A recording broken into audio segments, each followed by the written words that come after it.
नमस्कार भाइयों और बहनों। स्वागत है आपका जंगली मेडिसिन में।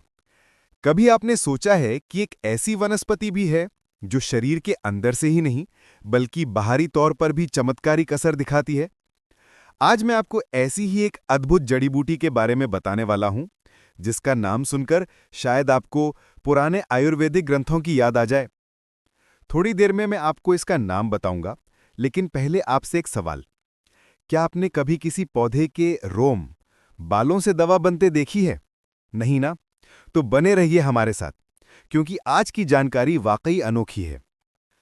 तो भाइयों और बहनों, जिस वनस्पति की बात हम कर रहे हैं, उसे संस्कृत में कपिकच्छु और आत्मगुप्ता कहा जाता है।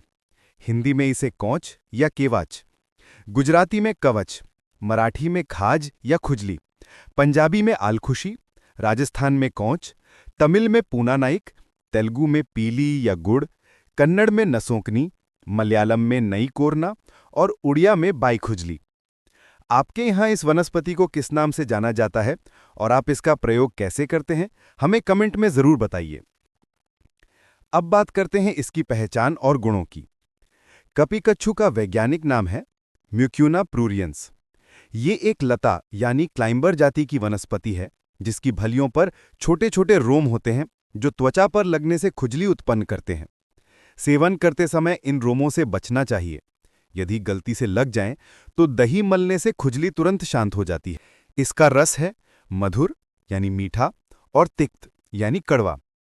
गुण है गुरु यानी भारी और स्निग्ध यानी तैलयुक्त। वीर्य है उष्ण यानी गर्म। विपाक है मधुर यानी मीठा और इसका प्रभाव है वातनाशक माना गया है। ये वात दोष को शांत करता है, जबकि कफ और पित्त को कुछ हद तक बढ़ा सकता है। इस वनस्पति के मुख्य उपयोगों की बात करें तो बीज की मात्रा है 3 से 6 ग्राम।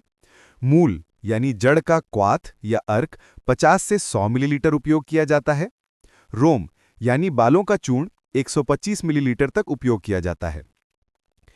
अगर ये वनस्पति उपलब्ध ना हो तो इसके विकल्प के रूप में शिमला मूसली या विटानिया सोमनीफेरा के बीज भी प्रयोग में लाए जा सकते हैं। यदि किसी ने इसे अधिक मात्रा में ले लिया हो और तकलीफ हो रही हो, तो बबूल का गूंद सेवन करने से उसकी गर्मी या दुष्प्रभाव कम हो जाते हैं। अब जानते हैं इसके बाहरी प्रयोग, जो आज की जानकारी का सबसे खास हिस्सा है।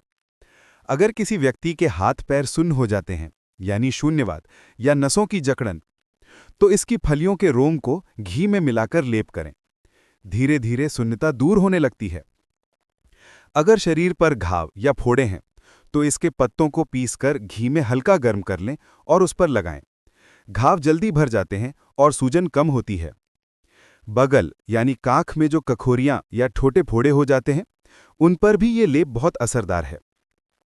अगर किसी को हाथी पांव यानी फिलारियसिस हो जाए, तो इसकी जड़ को पानी या मिट्टी के तेल में घिसकर लगाने से दर्द और सूजन कम होती है। गांठ या सूजन के मामलों में इसके बीजों को घिसकर लेप करना लाभदायक है। जलोद यानी पेट में पानी भर जाने की स्थिति में इसकी जड़ का लेप पेट पर करने से राहत मिलती है। सर्पवात यानी पार्किंसंस जैसे रोगों में इसकी जड़ को 60 से 250 मिलीलीटर तक सर्प तेल में पकाकर मालिश करने से नसों की गति और हाथ पैरों के कांपने में आश्चर्यजनक सुधार देखा गया है। अगर किसी को नासूर या पुराना घाव हो, तो पहले इसके पत्तों की टिकिया बनाकर बांधें, फिर भैंस के सींग की भस्म में इसके पत्तों का चूर्ण घी मिलाकर लगाएं। नासूर धीरे धीरे भरने लगता है। अगर किसी पुरुष को जननांगों में सूजन या कमजोरी हो, तो इसकी मोल को गधे के मूत्र में पीसकर लेप करने से लाभ बताया गया है। इसी प्रकार अगर महिलाओं को योनि में सूजन हो, तो इसकी जड़ का काढ़ा बनाकर उस क्षेत्र को धोने से या पिचू विधि से उपयोग करने से सूजन और जलन कम होती है।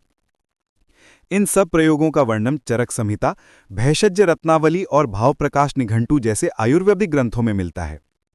आधुनिक चिकित्सा में भी म्यूक्यूना प्रूरियंस पर कई शोध हुए हैं, जिनमें पाया कि इसके बीजों में एल-डीओपीए यानी एल-डोपा नामक यौगिक होता है, जो पार्किंसंस जैसी न्यूरोलॉजिकल बीमारियों में बेहद प्रभावी है। सावधानी: इस जड़ी बूटी का उपयोग करने से पहले किसी योग्य वैद्य से परामर्श जरूर लें। ये जानकारी केवल शैक्षिक उद्देश्य से दी गई है। और हाँ, कोई जड़ी बूटी नहीं मिल रही है तो ऑनलाइन खरीद सकते हैं। वीडियो का डिस्क्रिप्शन चेक करें। अगर वीडियो उपयोगी लगी हो तो इसे लाइक और शेयर करें और चैनल जंगली मेडिसिन को जरूर सब्सक्राइब करें ताकि अगली वनस्पति की जानकारी आप तक सबसे पहले पहुंचे। उम्मीद करता हूं आज की जानकारी आपके लिए लाभकारी रही होगी। फिर मिलते हैं इसी प्रकार की एक नई जानकारी के साथ नई वीडियो में। तब तक के लिए नमस्कार। जय आयुर्वेद।